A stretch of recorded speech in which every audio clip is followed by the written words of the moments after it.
Bismillahirrahmanirrahim. Assalamualaikum warahmatullahi wabarakatuh. Jadi hari ini 24 Jun 2020, hari pertama kita memulakan sesi persekolahan selepas hampir 3-4 bulan kita bercuti untuk Perintah Kawalan Pergerakan bagi mengekang penyebaran penularan COVID-19. Ya, jadi hari ini kita teruskan video kita untuk AdMaths tingkatan 4 bagi tajuk yang ke-6, ya, tajuk hukum linear.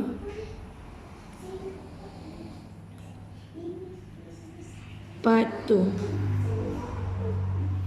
Kalau ikutkan masa part 1 hari tu, teacher dah buatkan juga video yang mana teacher dah tunjukkan macam mana kita nak memplot dan melukis graf garis lurus penyuaian terbaik.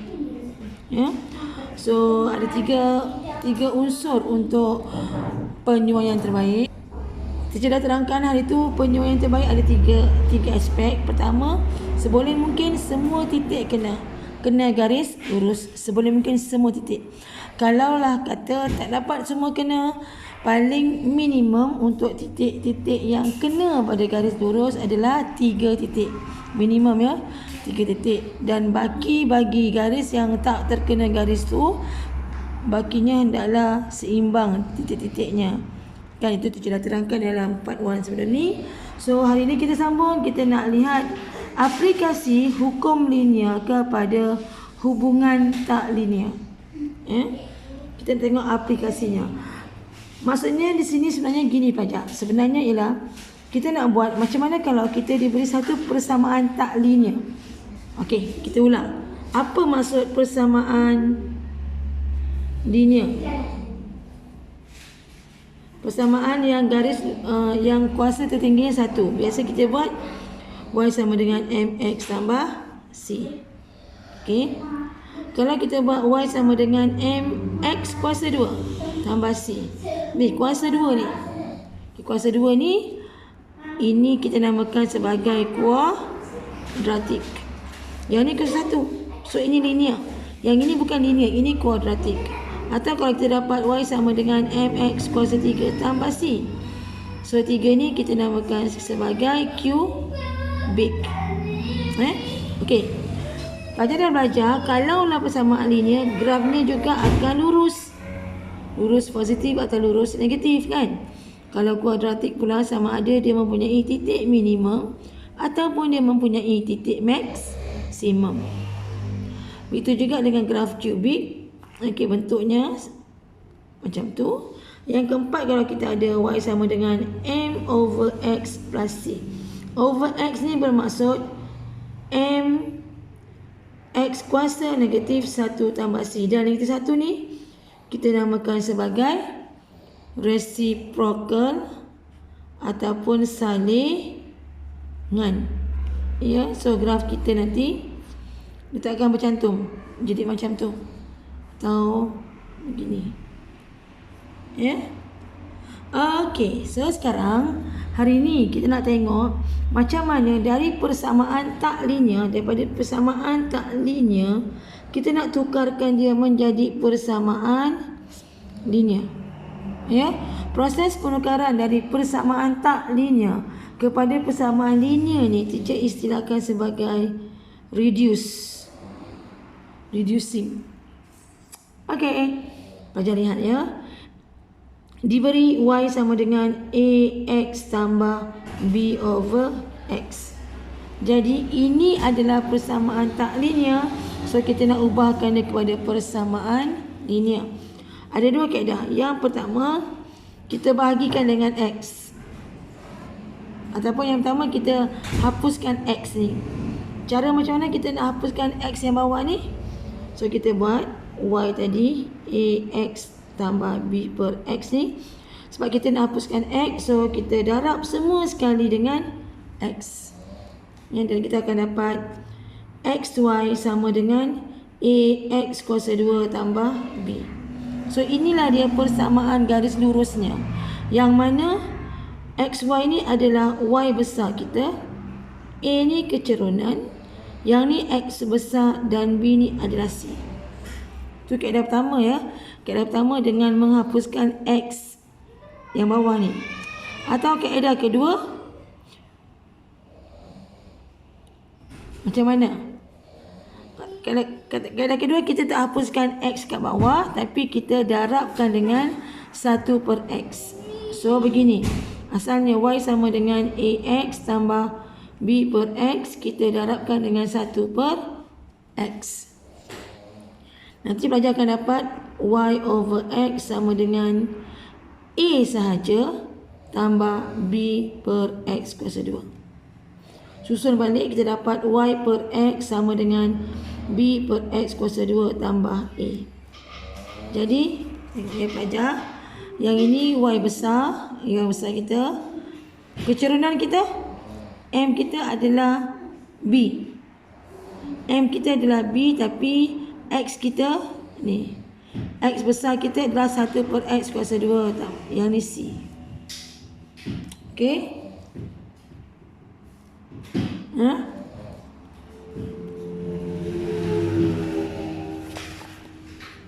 Okey.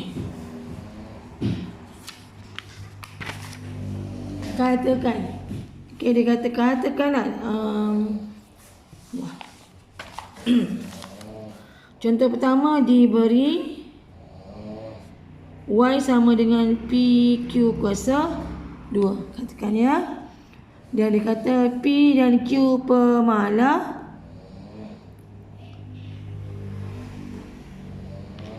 Okey, so dia suruh tukar kepada persamaan garis lurus dengan syarat P dan Q pemahala. Apa tu pemahala? Tidak berubah. Okey. Jadi macam ni. Sekarang ni pelajar, ini bukan garis lurus, tapi kita nak jadikan dia bentuk garis lurus. Dan pelajar nampak dekat sini ada kuasa 2. Jadi pelajar dah belajar konsep indices dan log. So apa yang kita boleh buat sebab ada kuasa 2 kat sini? Kuasa 2. Maafkan saya. Kuasa X. Okey, bila X menjadi kuasa, maka kita akan gunakan teknik log. Maksudnya Y ni dia jadi log 10Y sama dengan yang ini log 10 PQ kuasa X. Okey, yang ni pelajar, bila darab, konsep log, hukum log, kalau darab bermaksud tambah log 10P tambah dengan log 10Q to the power of X. Ini adalah log 10Y. Okey, kita susun balik log 10Y. Kita susun yang ni pelajar. Okey, dalam log, kalau ada kuasa, kuasa akan duduk depan. Log 10Q tambah log 10P. Okey. Susun semula kita letak log 10Q. X ni kita letak belakang. Tambah dengan log 10P. Dekat sini log 10Y. Sebab apa teacher susun semula? Sebab teacher nak tunjukkan bahawa ini adalah Y besar. Log 10Q adalah M. Kecurunan. X ni X besar. Dan log 10P adalah C.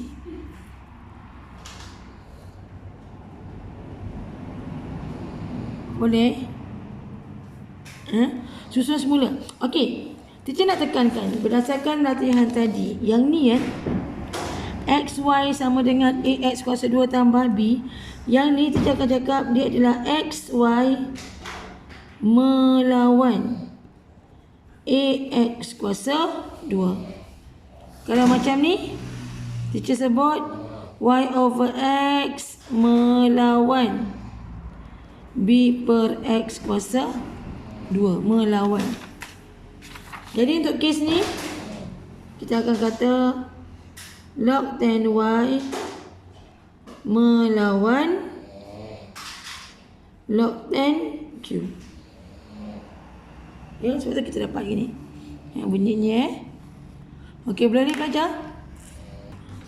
Baik, kita teruskan untuk contoh 7. Ya, contoh 7 saya bacakan soalan.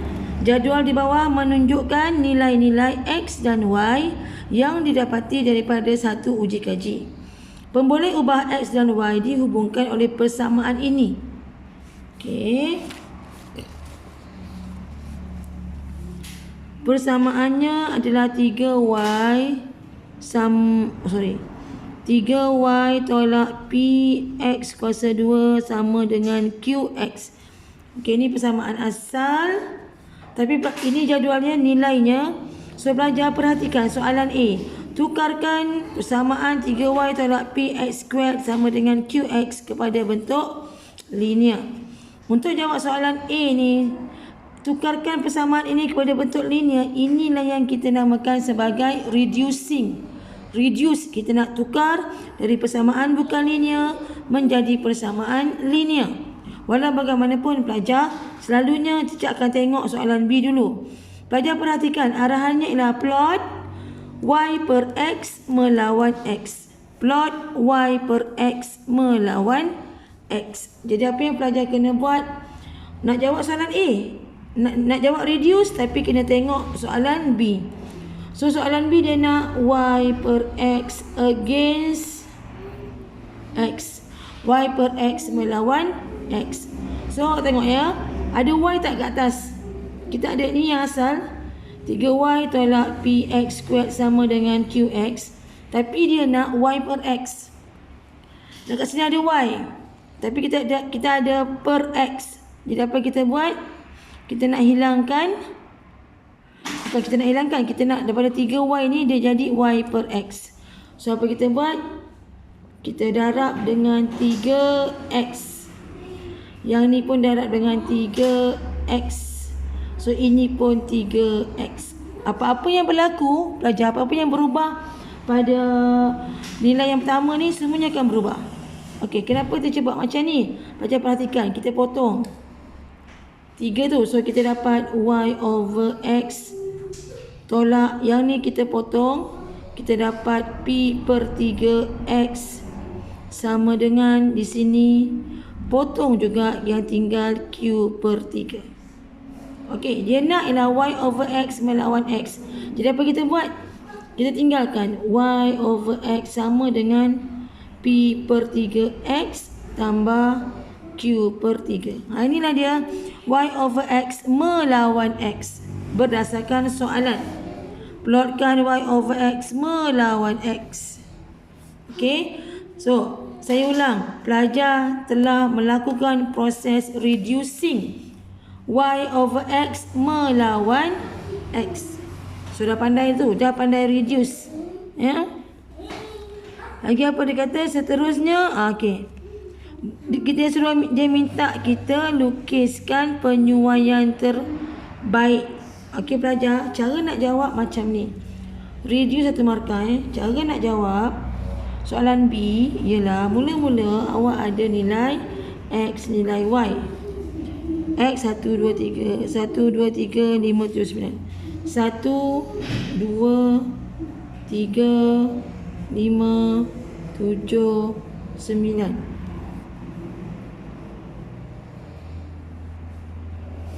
Okey, nilai Y 20, 20, 34, 48, 40, 68 dan 36.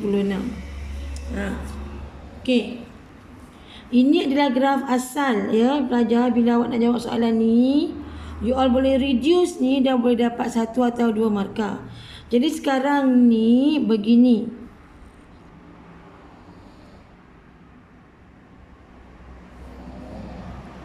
Okey, macam mana kita nak buat? Okey, sekarang ni pelajar, ini jadual lama, yang ini jadual lama.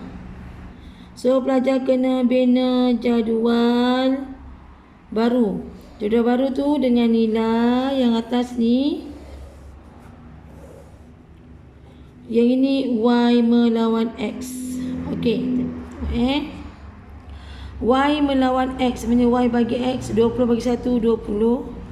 Dan sini X, sebab dia kata dia nak bina graf Y melawan X over Y over X melawan X. Ok, Okey, jadi y over x 20 bagi 1 20 nilai x 1. Yang ni 34 bagi 2 17 2. 48 bagi 3 berapa pelajar?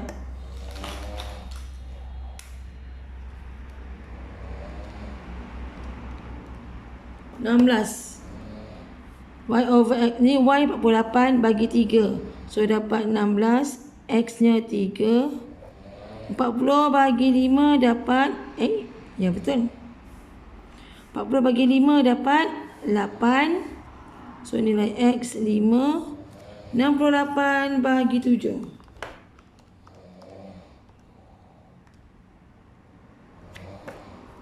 Okey, dapat 9.71. Pelajar dapat panjang, tapi bila awak bundarkan cukup sekadar 2 tempat perpuluhan. So x 7. 36 bagi 9 dapat 4. Nilai x 9. Okey dah pelajar. Ya. Jadual lama, tapi pelajar dah reducekan untuk y over x melawan x. Jadi pelajar kena buat graf baru. Boleh? Okey, itu makluman pelajar kalau ikut sukatan lama. Apabila pelajar boleh isi nilai-nilai ni, semua betul 1 markah. Bawah ni pun semua betul 1 markah. Jadi dah ada 1, 2, 3. Reduce 1 markah, isikan nilai y over x dan x. Ini tak payah ni. Yang x tak payah sebab dah sama nilai kan. So, markah 1, 2. Baru 2 markah. Okey, arahan B dia suruh plotkan graf. Plotkan graf dengan menggunakan skala 1 cm 2 unit pada paksi X. Okey, kita cuba. 1 cm 2 unit pada paksi X.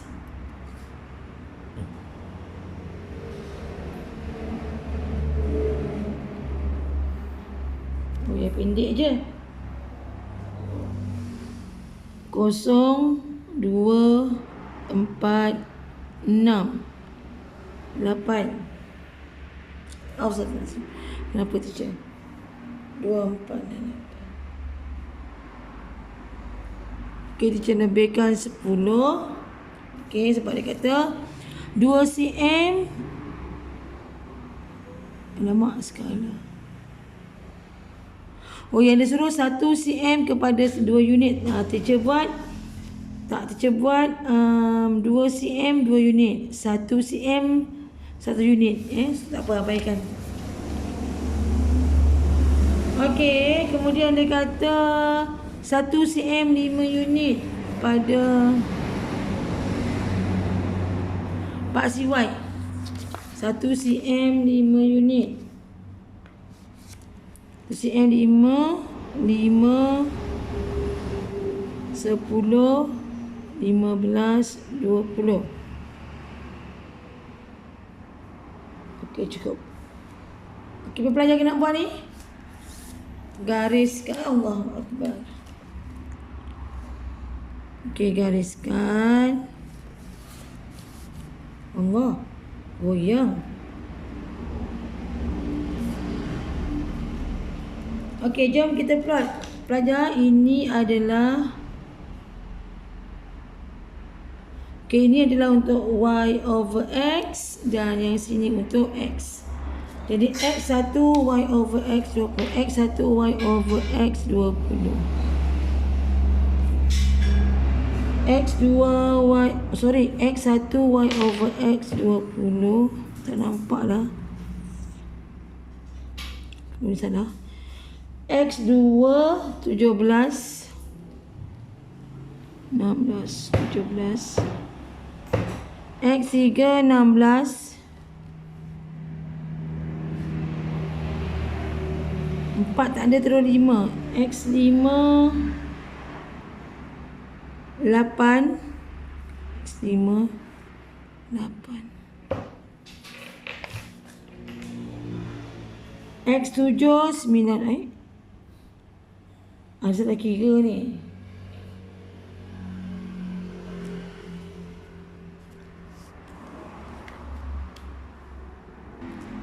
Okey, teacher ada salah kat sini. Ini sebenarnya 60 bukan 40. Sini 60. So patutnya kat sini X5 yang ni 12. Yang ni pula adalah 3, bukan 68. So 3, 63. So 63 bagi 7 dapat 9. Okey, kita betulkan. X2, X3, X4, okay. X5 12 ni salah. X5 10, 11, 12. Ini X5. X7 9. X7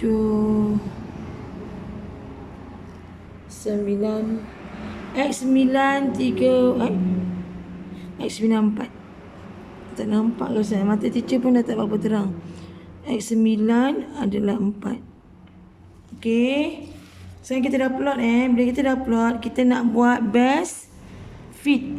So teacher kata best fit ni kalau boleh semua titik kena, tapi kalau ada titik yang tak kena, make sure dia seimbang. Okey, so teacher garis. Tengok tengok best fit kita. Kena. Yang ni boleh anggap tak kena. So ini tadi salah, tak mau buang. Okey. Pelajar tengok baki yang tak, ini tadi salah, tak mau. So yang tak kena tu, tengok 1, 2, 3. 3 titik kena, 3 titik tak kena. Yang tak kena tu dia seimbang. 2 dekat atas, 1 dekat bawah. Dia bukan 3-3 ke atas. Okey. So dia dapat best fit. Dia dapat best fit. Soalannya ialah daripada graf cari nilai P dan nilai X. Dia macam ni pelajar. Tadi kita dah reduce, Jadi garis lurus ini namanya adalah Y over X melawan P per 3 X tambah Q per 3. Okey, soalan minta cari nilai P dan Q. Pelajar perhatikan. Ini adalah Y besar, M, X dan ini C. C ni pintasan Y. Okey, pergi pada graf pintasan Y kat sini. So kita dapat nilai dia 1,5. Kecerunan pintasan Y C So C sama dengan Q per 3. C tadi adalah 21,5. Okey, 21.5 sama dengan Q per 3. Jadi pelajar dapat nilai Q tak? Dapat 21.5 darab 3. So pelajar dapat nilai Q adalah 64.5. Itu nilai Q. Nilai P, kalau pelajar perhatikan, ini adalah kecerunan. Sebelum tu pelajar, Y over X melawan X. Ini pelajar dah reduce. Bila awak reduce, awak dapati Y over X melawan X. Baru betul. Okey. P over 3. P over 3 adalah kecerunan. So macam mana kira kecerunan? Y2 tolak Y1 per X2 tolak X1. Jadi nak kira kecerunan, pelajar pilih sebarang 2 titik yang kena garisan. So teacher nampak yang ni, yang mula-mula ni 1, 20, koordinat 1, 20 dan yang akhir 9, 4. Okey, so katakan ini X1, Y1, yang ini X2, Y2. Masukkan dalam formula. Y2 siapa? Y2 20 tolak Y1 10 bagi X2 0 tolak dengan X1.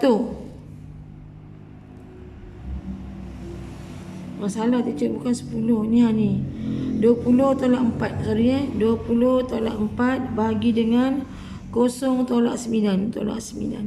So pelajar dapat P per 3 sama dengan 16 per negatif 9. P per 3. Jadi kalau teacher nak, teacher buat macam ni lah.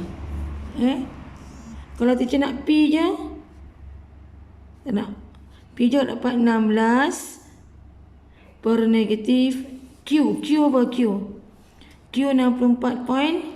So tukar 64.5 darab dengan 3. Ni 3. Okay, kira 16 kali 3.